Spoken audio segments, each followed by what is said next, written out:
मैं ये लिबास नहीं पहन सकती, इस लिबास में मेरा सारा जिस्म नजर आता है। ज़ैद, मैं ऐसी नहीं हूँ कि इस तरह के लिबास पहनकर बाहर जाऊँ। मेरी तरबियत ऐसी नहीं है। मैं आपकी बीवी हूँ, कोई गर्लफ्रेंड नहीं कि बेहुदा लिबास पहनकर आपके साथ बाहर चलूँ। देखो दुआ, अगर तुम मेरे साथ अच्छी जिंदगी बिताना चाहती हो तो ये कपड़े तुम्हें पहनने होंगे और जैसा मैं कहता हूँ वो सब तुम्हें करना होगा। तुमने ये क्या हाल बना रखा है? कभी देखा है तुमने आईने में अपने आप को? तुम सिर्फ एक बच्चे की माँ हो और दूध पिला पिला के तुमने अपना जिस्म गाय जैसे कर रखा है। मैं अब कोई भी बात नहीं सुनना चाहता। तुम ये कपड़े पहनोगी और मेरे साथ बाहर चलोगी। मैं अब कोई भी बहाना नहीं सुनूंगा। दुआ तो अब इसके सामने हार चुकी थी और अपनी जिंदगी बचाने के लिए ये कपड़े पहन लिए थे। इतनी बारीक ड्रेस थी कि मेरा पूरा जिस्म नजर आ रहा था और जैसे ही ये सूट पहनकर बाहर आई तो ज़ैद मुझे देखकर बहुत खुश हो गया था और मुझे अपने दोस्तों से मिलवाने के लिए ले गया। इसके दोस्त मेरी तारीफ करने लगे। मैं इनके सामने बहुत शर्मिंदा हो रही थी। मैं कभी भी ऐसा ड्रेस पहनकर गैर मर्दों के सामने नहीं गई थी। ज़ैद तो अपने दोस्तों के मुंह से मेरी तारीफ सुनकर बहुत खुश हो गया था। वो यही तो चाहता था कि लोग इसकी बीवी की तारीफ करें, लेकिन इसकी ख्वाहिश को पूरा करते करते मेरी जिंदगी उजड़ गई थी। अगले रोज ज़ैद का दोस्त घर पर आ गया था, लेकिन मैं घर में बिल्कुल अकेली थी। ज़ैद भी किसी काम से शहर गए हुए थे। ज़ैद का दोस्त घर में दाखिल हो गया और इसके साथ बदतमीजी करने लगा। वो क्योंकि घर में अकेली थी तो इसकी आवाजों को सुनने वाला कोई नहीं था। वो चीख रही थी, चिल्ला रही थी, लेकिन कोई भी इसकी मदद के लिए नहीं आया था और ज़ैद के दोस्त ने इसके साथ पूरी रात, अगर मेरे साथ जिंदगी बिताना चाहती हो तो जो मैं कह रहा हूँ वो कर दो। तुम्हें मेरे साथ जिंदगी गुजारने के लिए मेरे कदम से कदम मिलाकर साथ चलना होगा। मुझे ये घरेलू और बच्चे पालने वाली औरतें बिल्कुल भी पसंद नहीं। तुम्हारा जिस्म देखा है तुमने, बच्चों को दूध पिला पिला के गाय जैसी हो गई हो। मुझे ऐसी औरतें ये काम नहीं भाती। मुझे मॉडर्न बीवी की जरूरत है जिसका लिबास ऐसा हो कि मुझे देखते ही पसंद आ जाए। तुम ये जान लो कि अपने साथ बहुत बड़ा जुल्म कर रही हो। मुझे बिल्कुल भी ऐसी औरतें पसंद नहीं। अगर तुमने मेरी बात नहीं मानी तो जिंदगी की इस भीड़ में मुझे ढूंढते रह जाओगी और मैं तुम्हें छोड़कर कहीं दूर चला जाऊंगा। मेरी ऐसी बातें इसके दिल में सीधा तीर की तरह घुसी थी। मुझे ऐसे जुमले इसे कहने पड़े, वरना जब भी मैं इसे अपनी ख्वाहिश का कहता कि मुझे ऐसी लड़कियां पसंद है तो वो हर बार कोई ना कोई बहाना करके बात टाल देती कि ज़ैद की ख्वाहिश खुद ब खुद खत्म हो जाएगी। लेकिन ये इसकी खुश फहमी थी। वो अपने आप को चार दीवारी में महफूज करके ज़ैद को खुल्लम खुल्ला छोड़ रही थी। बाहर की लड़कियां तो इतनी रंगीन थी कि तौखा ही नहीं की जा सकती थी कि ज़ैद लौटकर भी आएगा नहीं। इसका एक बेटा भी था और कुदरत ने इसे हुस्न से माला माल भी रखा हुआ था और अच्छी पढ़ी लिखी भी थी। इसने तो ग्रेजुएशन किया हुआ था और पस मंजर भी कम हैसियत नहीं थी और वो कभी भी बेपर्दा होकर घर से नहीं निकलती थी। वालिदैन ने इसकी तरबियत अच्छी की हुई थी। इनका घरेलू माहौल कभी भी इस तरह का ना था कि वो बेपर्दा होकर कभी भी घर से निकलते। लेकिन ज़ैद की डिमांड बढ़ती ही चली जा रही थी। अब इसे बिल्कुल भी समझ नहीं आ रहा था कि वो ज़ैद को कैसे समझाए। अब ये सोचने पर मजबूर हो गई थी कि ये तीसरा रास्ता कैसे निकाला जाए। वो कोई भी रास्ता निकाल ही नहीं पाई थी, लेकिन ज़ैद ने कुछ रास्ते ढूंढ लिया था और वो मुझसे कहता था कि अगर मैं गलत रास्ते पर चला गया तो इसकी जिम्मेदार तुम होगी। ये सुनकर इसने फैसला कर लिया कि ज़ैद जो चाहेंगे वही करूंगी। वो अपना घर बर्बाद नहीं होने देना चाहती थी। ज़ैद ने बहुत खुशी से अपनी बीवी को बाहर ले जाने लगा। वो इसे ऐसे तैयार करवा रहा था कि जैसे वो अपनी बीवी को नहीं, किसी गर्लफ्रेंड को बाहर ले जा रहा है। वो दुआ के लिए एक ऐसा सूट लेकर आया था जिसकी कमीज बहुत छोटी थी, एकदम बेहुदा सा लिबास था। फैशन के लिबास तो दुआ भी पहनती थी, लेकिन ऐसे बेहुदा लिबास तो वो कभी नहीं पहनी थी। वो इतने छोटे कपड़े कभी भी नहीं पहनती थी जिसमें सारा जिस्म नजर आए और ऊपर से बिना पर्दा के बाहर निकले। छोटी खमीज और इतनी तंग शलवार इसने कभी नहीं पहनी थी और इसे पहनकर घर से निकलना, वो भी बगैर पर्दे के, इसे दिल ही दिल में बेहद कोफत और शर्मिंदगी महसूस हो रही थी। लेकिन ज़ैद ने जब इसे इस लिबास में देखा तो इसकी बहुत तारीफें करने लगा। दुआ खुद को देखकर दंग रह गई थी। आज तक वो इतनी ही स्मार्ट और खूबसूरत थी जितनी शादी से पहले हुआ करती थी। तो दुआ थोड़ा हिचकिचा रही थी तो फौरन दुआ ने अपने दुपट्टे को सही कर रही थी तो ज़ैद ने कहा, अरे क्या कर रही हो दुआ, दुपट्टे गले में ऐसे ही रहने दो। ज़ैद, मुझे बहुत शर्म आ रही है, प्लीज दुपट्टे को सर पर तो रखने दो। फॉर गॉड सेक दुआ, कौन देख रहा है तुम्हें? सारे ख्वातीन बाहर ऐसे ही फिरती हैं, मगर बालों का पर्दा तो वो हल्का सा मुंह बनाई। जब तुमने मेरे कहने से हिजाब ही उतार दिया है, फिर बालों का पर्दा, ये चेहरे के पर्दे का कोई जवाब बाकी नहीं रहता, क्योंकि तुम मुझे बार बार मुश्ताइल करती हो। क्या मैं मुसलमान नहीं हूँ, तालीम याफ्ता नहीं हूँ, शरीयत को नहीं जानता? तुम सिर्फ ये सोचो, तुम मेरे साथ हो और ये किसके पास रहेगा? जैद की निगाह एकदम आमीन पर पड़ी, जो करीबी अपने खिलौने से खेल रहा था। क्या मतलब, ये हमारे साथ नहीं जाएगा?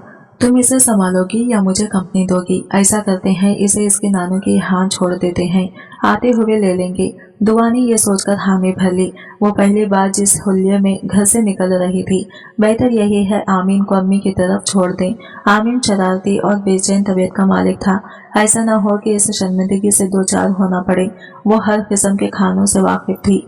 इटालियन और चाइनीज अच्छे से अच्छा बना लेती थी। हर किस्म का खाना इसने खाया जरूर था, लेकिन अपने घर में जैद इन खानों का शौकीन था और अक्सर होटलिंग होती थी। लेकिन किसी होटल में बैठकर खाना इसे परेशान कर रहा था।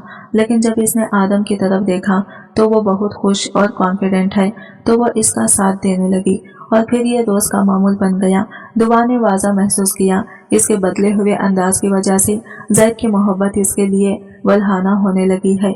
मगर ये कैसी मोहब्बत थी जो रोजा अपने इक़दार से गिर रही थी और नई ख्वाहिशात की तकमील चाहती थी।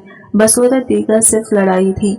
ना तो मुझे पाकिस्तानी फिल्में देखना पसंद है और ना ही मैं सिनेमा जाऊंगी, इसने दो टोक कहा। तो जैद ने इसकी तरफ देखा। मैं चाहे कितना ही तुम्हें एडवांस कर लूं, लेकिन तुम्हारे अंदर से वही धुकिया नौसी बात निकलती है। आज की औरत यही सब कुछ चाहती है जो मैं तुमसे मनवा नहीं सकता। लेकिन तुम्हें तो खुद एहसास नहीं कि तुम किस कदर खुशकिस्मत हो। लोग तुम्हें रश की निगाह से देखते हैं। ऐसी जिंदगी का तस्वर हर एक के लिए दिलनशीन होता है, लेकिन तुम्हें कोठरियों में बंद रहने की आदत है। ठीक है, आज के बाद मैं तुम्हें कहीं आने जाने का नहीं कहूँगा। आए दिन तुम्हें ब्रीफ करना मेरे बस का रोग नहीं है। दर हकीकत तुम्हारे अंदर घट से नहीं कि तुम मेरे आइडियल के करीब बन सको। जैद गुस्से में उठा और अंदर कमरे में चला गया। दुआ को पता था कि वो थोड़ी देर म्यूजिक सुनेगा, फिर तैयार होगा, गाड़ी की चाबी उठाएगा और घर से बाहर चला जाएगा। अगले ही पल ऐसा ही हुआ। अभी वो दरवाजे से नहीं निकला था, दुआ इसके करीब आ गई। मैं भी चल रही हूँ। जैद ने रुककर इसे देखा। वो तैयार खड़ी थी। इसका गुस्सा झाग की तरह बैठ गया। इसे सिगरेट की बदबू की वजह से घुटन होने लगी थी। लोगों की हड़बाजी और जैद का शौक देखकर वो हैरान थी कि इसमें कौन सी अनोखी चीज थी। इस फिल्म में वही बारिश के गाने और मारधाड़, ये सब वो घर भी तो बैठकर सिनेमा देख सकती थी। 3 घंटे में इसके दिल पर यासी छा चुकी थी। निकलते हुए जैद बहुत खुश था। लोगों के हुजूम से निकलते हुए इसे सख्त कोफत महसूस हो रही थी, लेकिन ऐसी कोफत जैद को छू कर भी नहीं गुजरती थी। वाओ, शानदार, क्या जबरदस्त जोड़ी है। मंजिलों की ये टोली ने ये फखरा हिस्सा तो इसके कदम लरस गए, जबकि जैद का सीना फखर से फूल गया। और फिर इसी तरह गुजरते हुए कई लोगों की परशोक निगाहें और ऐसे ही फिक्रें जैद के अंदर जोश भर रहे थे। देखा, लोग हमें किस कदर इश्क़ हसद से देखते हैं। घर आने के बाद इसका फखर से भरा। दुआ ने हैरान होकर जैद की तरफ देखा, लेकिन वो अपने ही जुनून में था। जब मुझे अल्लाह ताला ने खूबसूरत बीवी से नवाजा है, तो मैं क्यों इसे छुपा कर रखूं? तुम्हें पता है इस वक्त 4 चांद लग जाते हैं जब मॉडर्न और खूबसूरत बीवी कदम ब कदम हमारे साथ हों। ईमान वालों में ब्रश कर रही थी तुम्हारी बेराहे रूवी और गुमराह ख्यालात मुझे ये सोचने पर मजबूर करती हैं कि कहीं तुम भटक न जाओ। ये ख्वाहिश तुम्हें किसी और की तरफ रागिब न कर दें, और यही सोच मुझसे वो सब कुछ करवाती है जो मैं चाहती नहीं हूँ। दुआ सोच रही थी। आज जैद के गिन ब्राउन बालों को बड़े गौर से देख रहा था। इन्हें ऐसे ही खुला छोड़ दो और मेरे पास आ जाओ। दुआ ने क्लिप वहीं छोड़ दिया और जैद के करीब आ गई। आमीन करीब ही काट में सो रहा था। जैद ने शौक शरारत से दुआ की तरफ देखा और इसके बालों को नरमी से छूते हुए बोला, तुम कितनी अच्छी हो। दुआ मेरी हर बात मानती हो। इस पे बेखुदी छाने लगी थी। काश तुम मुझसे अपने हर बात सिर्फ खुलूत में ही मनवाते। दुआ ये बात सिर्फ सोच कर ही रह गई। मुझे ऐसा लगता है जैसे मेरा दिल मेरे इख्तियार में नहीं है। मुझे रातों को नींद नहीं आती। मुझे ऐसा लगता है जैसे वो अगर मुझे ना मिले तो मैं मर जाऊंगा। मुझे इससे मोहब्बत नहीं, इश्क हो गया है। मुझे इसे पाना हर हाल में है, हर कीमत में। वो अगर ना मिली तो मैं मर जाऊंगा। आखिर पता तो चले कि वो है कौन जिसके पीछे तुम मरे मराने पर तुले हुए हो। आदिल ने खाली निगाहों से कमरे में बैठे अपने सारे दोस्तों की तरफ देखा और झटके से खड़ा हो गया। मैं नहीं बता सकता। वो दीवानों की तरह चिल्लाने लगा और फिर कमरे से निकल गया। सारे दोस्त इसका मजाक उड़ाने लगे। इस बीमारी में आखिर कौन कौन मुब्तला नहीं हुआ, लेकिन ये तो जैसे दीवाना हो गया है, जब देखो उल्टी सीधी भोगता रहता है। इन सब में जैद भी शामिल था। चंद रोज में मैं खुद ही ठीक हो जाऊंगा, यार दोस्तों ने लापरवाही से सोचा था, लेकिन आदिल मुतमईन नहीं हुआ। ना जाने इसके दिल को क्या हुआ था। इस लड़की के घने बाल, इसकी मलकुती हुस्न, वो जहीन से झटकना भी चाहता तब भी नहीं झटक सकता। हालांकि वो इतना भी दिल फेंक नहीं था कि आए दिन दिल के मर्ज में गिरफ्तार हो जाता। अब दिल इख्तियार में नहीं था। दिल करता था रोज इसके घर जाए और वह इसे देखे, आंखों को तरावट मिले, दिल बेकरार को करार आ जाए। लेकिन जाने के बाद तशनगी और भी बढ़ जाती। वो चलती फिरती तो लगता क़यामत इसके पास से गुजर रही है। आदिल भाई, आप तो बिल्कुल ही खामोश होकर रह गए हैं। तुम्हें नहीं पता इसे नया नया इश्क हुआ है। ज़ैद की लफ्जों पर इसके रोंगटे खड़े हो गए। दुआ हंस पड़ी। फिर इस इश्क का इलाज क्यों नहीं कर लेते? वैसे भी आंटी को ये फिक्र मारी जा रही है कि सभी दोस्त रिश्ता अज़वाज में मुंसलिक हो गए हैं, फकत आपके। आंटी की मुश्किल आसान कर दीजिए। दुआ ने इसके सामने से बर्तन उठाए। आदिल का दिल रुक सा गया। कनपट्टियों से पसीना चमकने लगा और टांगे बेजान सी होने लगी। वो एकदम से उठ गया और फिर चुपचाप घर से बाहर निकलता चला गया। ज़ैद और दुआ ने एक दूसरे की तरफ हैरत से देखा। पता नहीं क्या हो गया है इसे। दोनों मियाँ बीवी ने ब्याक वक्त सोचा था आदिल को किसी अच्छे से साइकियाट्रिस्ट को दिखाएं। ये जिन भूतों का चक्कर नहीं है, लेकिन इसकी वालिदा तो यही कहती हैं। जब से अपने आबाई गांव से होकर आया है, इसका दिमाग ही पलट गया है। रातों को उठकर चलने लगता है, बैठे बैठे गुम हो जाता है। मालूम नहीं क्या हो गया है इसे। आदिल दिन ब दिन अपना हल्का अहबाब में मुअम्मा बनता जा रहा था, लेकिन वह खुद मुअम्मा नहीं था। वो जानता था कि वो किस परी का जुल्फ का असीर हुआ है। अपने दिल को बार बार समझाता, लेकिन दिल इसी का राग गाने लगता। और आज अपने दिल के हाथों मजबूर होकर वो घर से निकल पड़ा। एक ही चेहरा, एक ही पीकर था। निगाहों के सामने दरवाजे पर पहुंचकर डोर बेल बजाई। दुआ घर में अकेली थी। ज़ैद शहर से बाहर गया हुआ था और ये बात इसके सभी दोस्त जानते थे। इसके गैर मौजूदगी में कोई नहीं आता था। ये रात के 10 बजे कौन आ गया? वो दरवाजे के करीब आ गई। आदिल भाई, आप आदिल को देखकर वो हैरान हुए। कुछ डर भी महसूस हुआ। इसकी दिमागी हालत मशकूक थी। ज़ैद तो घर पर नहीं है। मैं जानता हूँ, आदिल ने फौरन कहा। मैं ज़ैद की ही काम से आया हूँ। कौन सा काम? दुआ परेशान हो गई। इसने जेब से कागज निकाले। आज ही मुझे ये देखकर गया था। इनकम टैक्स के गोशवारे हैं, कल आखिरी तारीख है, ये भरवाने हैं, आपके दस्तखत लेना थे। दुआ सामने से हट गई। आदिल बिना इजाजत अंदर आ गया। दुआ ने डाइनिंग रूम की लाइट ऑन कर दी। आदिल इत्मीनान से बैठ गया। दुआ ने करीब रखे। लाए, कागज दीजिए। आदिल ने कागज निकाला। दुआ ने हाथ बढ़ाया। आदिल ने दुआ का हाथ पकड़ लिया। दुआ को झटका लगा तो वो लरस कर रह गई थी। इसने सख्ती से हाथ छुड़ाया, लेकिन आदिल ने हाथ नहीं छोड़ा और खड़ा हो गया। इस दिन के लिए मैंने बहुत इंतजार किया है। वो पागलों की तरह दुआ को देख रहा था। दुआ ने पूरी कुव्वत से अपना हाथ छुड़वाया। मेरे घर से फौरन निकल जाए, वरना मैं शोर मचा दूंगी। वो पीछे हटी, लेकिन आदिल के सर पर वहशत सवार थी। तुम शोर नहीं मचाओगी, वो धमकी देकर बोला। दुआ ने हरासा होकर देखा। इसके चेहरे पर शैतानी मुस्कुराहट और आंखों में नफ्स की आग भड़क रही थी।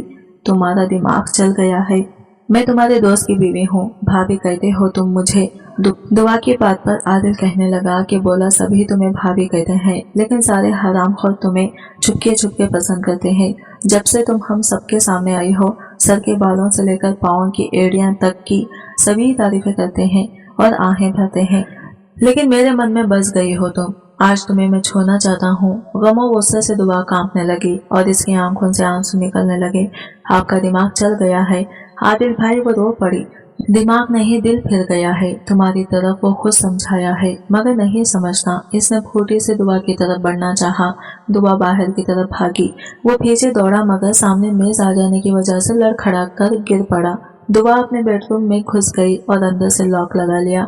वो जुनूबियों की तरह दरवाजा पीटने लगा। वो दरवाजे से पिछ लगाई बुरी तरह कांप रही थी। आंसू ज़ारो खतार बह रहे थे। ऐ अल्लाह, तू ही मेरी मदद फरमा। मैं अपनी ख्वाहिश पे बेनकाब नहीं हुई थी। गैर मर्दों को लुभाने के लिए घर से नहीं निकली थी। सिर्फ अपने शौहर के हुक्म की तामील की थी, ताकि वो भटक न जाए। या अल्लाह, तू मेरी मदद फरमा। सामने ही मोबाइल फोन पर निगाह पड़ी। वो जल्दी से मोबाइल की तरफ लपकी और नंबर मिलाने लगी। आदिल पागलों की तरह दरवाजा पीट रहा था। दरवाजे की कुंडी हिचकोले खाने लगी थी। अचानक की डोर बेल बजी। आदिल के दरवाजा पीटते हुए हाथ रुक गए। दुआ ने भी दिल थाम लिया। अल्लाह ताला ने इस वक्त किसको फरिश्ता बनाकर भेजा था।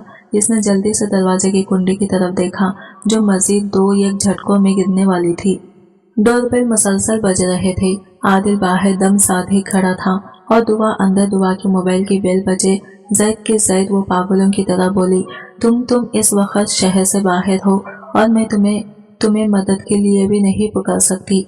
वो रो रही थी, मैं बहुत अकेले हूँ। वो रोए जा रही थी। दुआ मैं घर के बाहर खड़ा हूँ, तुम दरवाजा तो खोलो। क्यों खौफ ज़्यादा हो रही हो तुम? जैद तुम्हारा दोस्त आदिल, इसने इतना कहा और बेहोश हो गई। इसे जब होश आया तो जैद इसके करीब खड़ा था, फिक्र और मलाल में डूबा। इसका चेहरा पूरे वाक़ये की तफसीर था। दुआ अब भी खौफज़दा दिखाई दे रही थी और जैद का हाथ सख्ती से पकड़ लिया। दुआ इसके करीब बैठ गई। घबराओ नहीं, मैं तुम्हारे पास हूँ। दुआ हरासा से जैद की तरफ देखने लगी, जैसे इसे जैद की तहफ़्फ़ुज़ पे यकीन नहीं आ रहा था। जैद के हाथ का लम्स दुआ के हाथ पर गहरा हो गया और वो बोझल से लहजे में शिकस्त एहसास से चूर होकर बोला, मुझे नहीं पता था मेरे दोस्त इतने घटिया निकलेंगे, लेकिन जो कुछ भी हुआ मेरी वजह से हुआ। ये कहते हुए जैद की नजरें एहसास जुर्म से झुकी हुई थी। आप तो शहर से बाहर जाने वाले थे, फिर आप यहाँ कैसे? दुआ पूछ रही थी। दरअसल मेरे पास बासित का फोन आया था। वो बहुत भौंकलाया हुआ था। इसका बेटा जो हमारे अमीन से चंद माह बड़ा है, एक मंजिल से गिर गया। मैं इसी वक्त घर से रुखसत हो रहा था। मैं बाजू के घर चला गया, फिर वहां से बच्चों को लेकर हम हॉस्पिटल चले गए। बासित के और मेरे सभी दोस्त वहां इकट्ठा हो चुके थे, सिवाय आदिल के। आदिल की गैर मौजूदगी हमारे लिए कोई इतनी अहम नहीं थी, क्योंकि चंद दिन से इसकी ज़हनी हालत हम सबके सामने थी। ठीक हॉस्पिटल में तकरीबन 4 या 5 घंटे रुकना पड़ा। बच्चे के सर का ऑपरेशन हुआ है। कल सुबह तक इसकी हालत के बारे में कुछ नहीं कहा जा सकता। मैं तो वही रुकना चाहता था, लेकिन बासित के भाई आ गए थे, इसलिए उन्होंने हम सबको घर को भेज दिया। मगर घर लौटा तो अजीब तमाशा देखने को मिला। घर की बैरूनी सारी लाइट्स ऑफ थी। इस चीज ने मुझे जरा परेशान सा किया। मुझे लगा कि तुम यहाँ नहीं हो, शायद अपनी अम्मी की तरफ चली गई हो, लेकिन दरवाजा लॉक नहीं था। मैंने बेल दी। घर में मुझे गैर मामूली सा शोर महसूस हुआ, फिर एकदम वो शोर थम गया। मैं बार बार बेल दे रहा था। अचानक तुम्हारा फोन आया। तुम्हारी भौंकलाहट और आदिल का नाम। मेरे इर्द गिर्द खतरे की घंटियां बजने लगी। मैंने जोर जोर से दरवाजा बजाया तो इर्द गिर्द के लोग इकट्ठा हो गए, लेकिन आदिल ने दरवाजा नहीं खोला। हमसायों की मदद से मैं गेट के अंदर कूदा। मेरे पीछे 2-3 लोग और भी थे। मुझे ये देखकर इतना शदीद धचका लगा कि आदिल दूसरे सहन से दीवार पार करने की कोशिश कर रहा था। लोगों ने इसे पकड़ लिया। मैंने इसकी आंखों को हवस व नफस की शैतानी आग में जल से देखा था। वो अगर दीवानगी की हालत में होता तो मुझे देखकर भागता क्यों? वो ज़हनी मरीज नहीं था। दानिशा मेरे घर में नखब लगाने आया था। मुझे सिर्फ और सिर्फ एक लम्हा लगा ये जानने में। लोगों ने इसे मारना शुरू कर दिया और पुलिस के हवाले कर दिया। वो हमारा मुजरिम था। इसने तुम्हें बदनीयती से देखा था और इसे दिखाने में मेरा अपना किरदार था। मुझे माफ कर दो दुआ। मैंने गौहराना या वो सीप के बटन से निकाल दिया था। मेरी नजरें तो इस पर पड़ना ही थी। मैं तुम्हारे नखस से पामाल करने का मुजरिम हूँ। दुआ मैं अब कभी तुमसे ऐसी जिद नहीं करूँगा जिससे मेरा कीमती अल्लाह दो पर लग जाए। तुम ठीक कहती थी दुआ, खुलूत में मैं जो चाहे तुमसे मनवाऊँ, लेकिन ये सब ठीक नहीं था। फिर जैद ने दुआ का चेहरा अपने हाथों में ले लिया। आज के बाद मैं तुम्हें कभी भी बेपर्दगी पर नहीं उकसाऊंगा। मलालो फिक्र की परछाइयां आदम के चेहरे का आया, ताकि ये